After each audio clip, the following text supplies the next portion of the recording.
Today on Stu's Cookery Class, I'm going to show you how to make this amazing traditional calzone stuffed with mozzarella, ricotta and salami.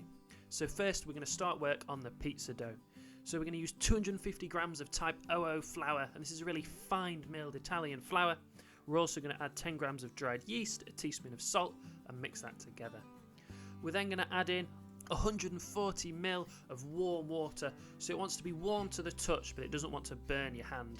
Now I originally only added 120 ml, but you'll notice that this looks really dry, so I added another 20 ml of liquid, and it really brought it together nicely. So that's the amount I've listed in the description. And now here you'll see me, I'm mixing it till it comes together, so it's a rough dough, and so that the bottom of the bowl is actually clean where I've been working it. I'm then going to scrape it out onto the side, and I'm going to keep kneading this. I'm going to be stretching it, folding it over on itself and working with it till it's really nice and smooth.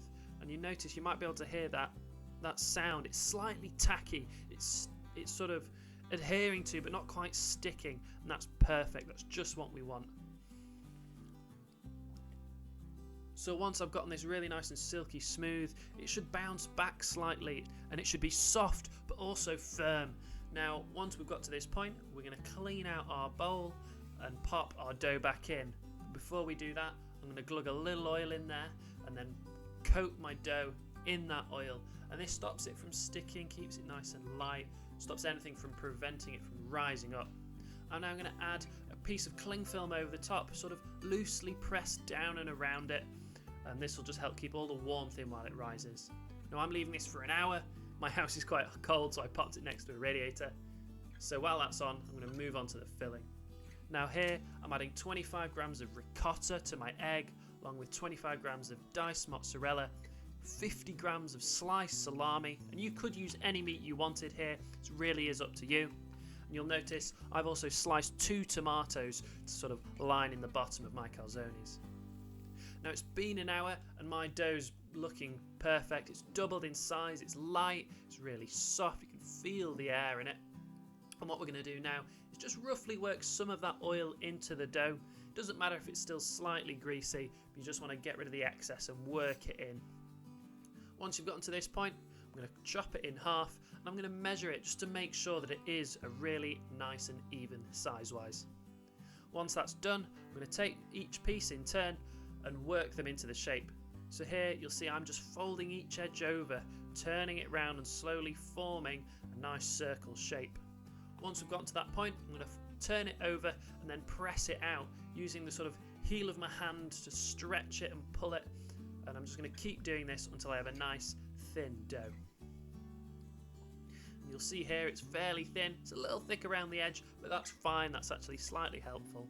And I'm going to lay in my tomatoes first. If you wanted to, you could add tomato puree, but I wanted something a little lighter. So now I'm going to spoon in my mix and split it between the 2 calzones. And it's really important here to make sure that you spoon up that liquid, the ricotta in the egg. It's full of flavour and moisture, and that's really, really important. Once we've done that, what we're going to do is take the other side of the dough and sort of stretch it over the top. And you'll notice that I haven't actually put my filling central, it's set off to one side so that I can pull that over. Now I'm just pressing and twisting slightly as I push down just to seal the edge. I'm not using any water, any egg or anything, I'm just letting the dough's natural stickiness sort of seal itself back together. Now I'm taking a baking tray lined with grease-proof paper, I'm just sprinkling a little flour over so that the dough doesn't stick. And you'll notice in a moment that I actually face the seams away from each other so that if they do leak slightly, which mine did, they don't get sort of soggy bottoms. You'll notice as well that I'm sort of resealing it around the edge, and I actually sprinkled mine with some sea salt and some cracked black pepper before I put them in the oven as well.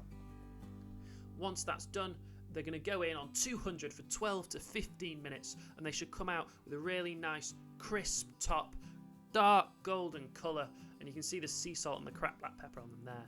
They have leaked slightly, but they were perfect. They were light, crisp, soft inside, and really, really tasty. If you like this video, hit that button, and if you really liked it, consider subscribing, and why not check out some of my other videos linked in the end here.